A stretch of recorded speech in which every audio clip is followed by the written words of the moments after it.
교사라는 엄마로 산다는 것. 뇌수막염입니다. 빨리 대학병원으로 가세요. 교사라는 엄마로 산다는 것은 참 많은 시련을 주었다. 온종일 직장에 몸이 메어 있는 건 당연하다. 그러다가 아이의 몸 상태를 모르고 지나칠 때가 종종 있다. 뇌수막염입니다. 빨리 대학병원으로 가세요. 뇌수막염인 줄은 꿈에도 몰랐다. 감기로 알고 큰일 날 뻔한 것이다. 큰아이가 3살쯤이었다. 당시는 육아를 위한 사회적 기반 시설이 아직 부족한 때였다. 괜찮은 어린이집과 유치원에 가려면 새벽부터 줄을 서거나 추첨에 당첨되어야 했다. 우리 아이는 조금 괜찮다고 알려진 S 어린이집 종일반에 다녔다. 그 당시 아이로부터 종일반 가기 싫어, 종일반은 싫어라는 말을 참 많이 들었었다. 여느 때처럼 퇴근해서 S 어린이집에 아이를 데리러 갔다. 아침에 어린이집에 데려다 줄 때 조금 힘이 없긴 했지만 평소와 크게 다른 점은 없었다. 어린이집에 도착해서 아이를 찾아보니 구석에 혼자 축 늘어져 있었다. 왜 저렇게 쓰러져 있지? 감기 기운이 있나? 라는 생각이 들었다. 근처 소아과에 데리고 갔다. 소아과 선생님이 아이를 검진한 후 나를 많이 혼냈다. 아이에게 관심을 안 가지고 계시나요?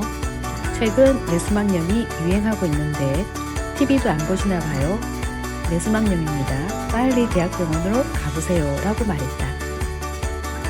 가방을 맨 채 아이를 불러오고 지하철로 뛰어갔다. 대학병원까지는 지하철로 1시간 걸렸다. 지금 생각하니 왜 택시를 안 탔을까 싶다. 마음이 콩닥거렸다. 어떻게 하지? 철없는 엄마는 내가 그렇게 아픈 줄도 모르고 하는 자책감이 나를 감쌌다. 응급실에는 다양한 응급 상황의 환자로 붐볐다. 아이를 침대에 옆으로 눕히고 뇌수막염의 원인균을 알기 위한 검사를 했다. 인턴이 아이의 등허리 부분에 주사바늘을 찔렀다. 아이는 전혀 미동도 하지 않았다. 서너 번의 내척 수액을 뽑으려는 시도에도 울지 않았다.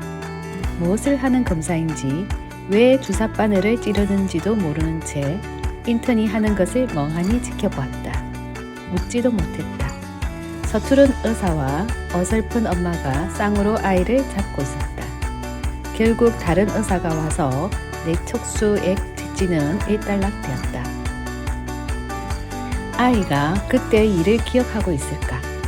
지금 생각해도 참 미안하다. 아마 기억으로는 남아있지 않고 마음의 보이지 않는 상흔으로 남아있을지 모르겠다. 왜 유독 내 아이만 걸렸을까? 나 엄마 맞나? 라는 마음이 엉망진창으로 부서졌다. 아이는 엄마의 부재로 오랫동안 엄지손가락을 빨았다. 그 영향으로 다른 아이보다 바이러스나 세균에 약했을 것 같다. 손가락을 빠는 아이는 애정 결핍과 욕구 불만이 있어서 그렇다고 한다. 큰애를 키우던 당시 육아휴직이 활성화되어 있지 않아 출산 휴가 2달 쓰고 복직하는 것이 일반적이었다. 아이를 어린이집에 돌이 지나자마자 보냈다. 아이와 엄마의 애착관계를 너무 일찍 단절시킨 것이다. 정서적 감정적 결핍은 어쩌면 당연했을 것 같다. 사람은 참 어리석다. 지나고 나서야 깨달으니. 2011년에 출간된 법륜 스님의 엄마 수업이라는 책이 있다. 이 책을 읽고 많이 아파하고 반성했다. 그래서 결혼하는 지인과 후배가 있으면 엄마 수업을 반드시 읽으라고 권하고 있다. 엄마 수업에는 다음과 같은 내용이 나온다. 이 부분을 읽고 정말 많이 반성했다. 직장 생활하면서 돈 번다고 엄마의 역할을 다하는 게 아닙니다. 그것은 돈을 벌었을 뿐이고 각자 개인의 문제일 뿐이에요.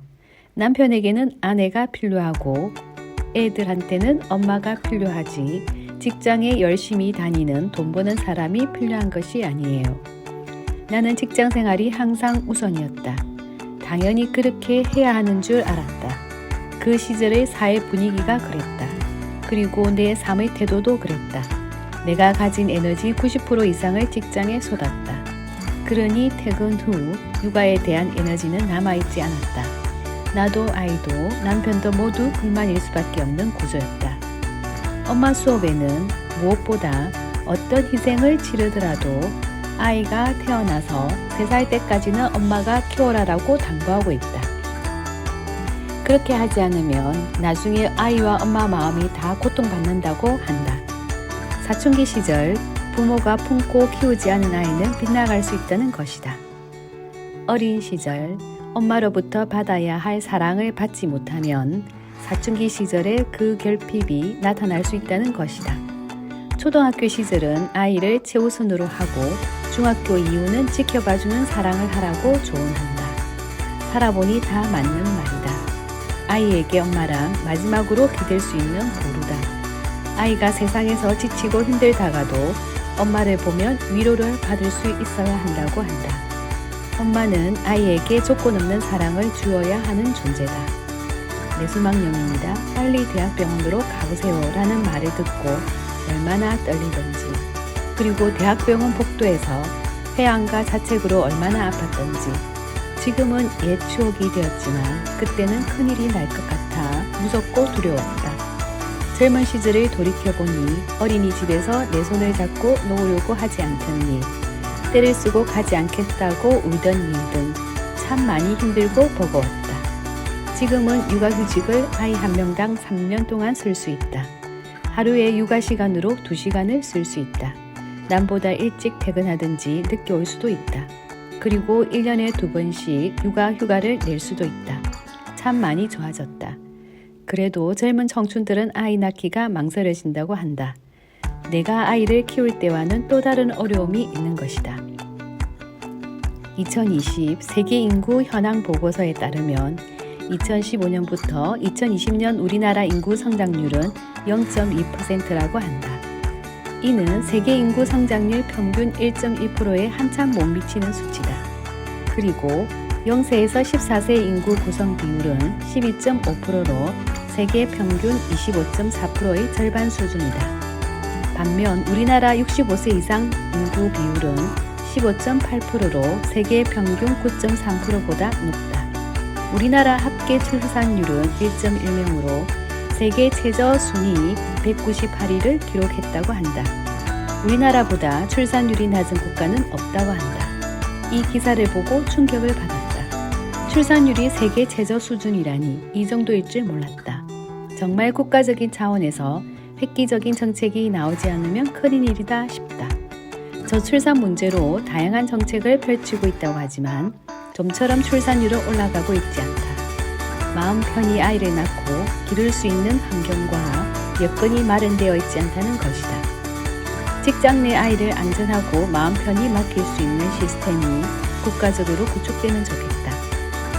우리는 단지 공부와 좋은 학교, 학벌, 취업에 내몰리면서 제대로 엄마 수업을 받지 않고 성인이 되었다. 그렇게 결혼하고 아이를 낳았다.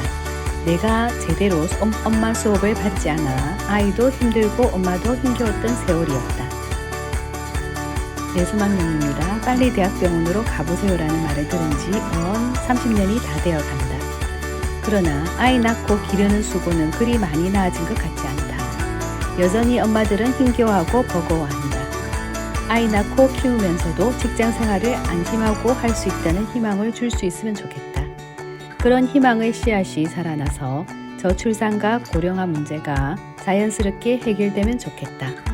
그러면 더욱 행복한 사회가 되지 않을까 하는 희망을 기대해 본다.